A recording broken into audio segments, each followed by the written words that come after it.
ইমামতিকে আনুষ্ঠানিকভাবে পেশা হিসেবে স্বীকৃতি দিয়েছে ফ্রান্স সরকার। এই পোশাকে দেশটির কর্মসংস্থান সংস্থার তালিকায়ও অন্তর্ভুক্ত করা হয়েছে। এই সিদ্ধান্তের ফলে ইমামদের কাজকে একটি প্রতিষ্ঠিত ও কাঠামোবদ্ধ পেশা হিসেবে গণ্য করা হবে। ফ্রান্সের স্বরাষ্ট্রমন্ত্রী ব্রুনো রেতাইও এই ঘোষণা দিয়েছেন।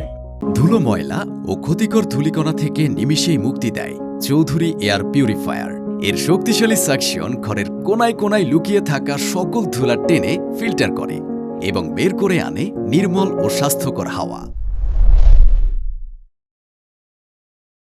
রেতাইও বলেছেন, এটি একটি গুরুত্বপূর্ণ ও ঐতিহাসিক পদক্ষেপ যা প্রথমবারের মতো ফ্রান্সে ইমামের ভূমিকাকে রাষ্ট্রীয় স্বীকৃতি দিল।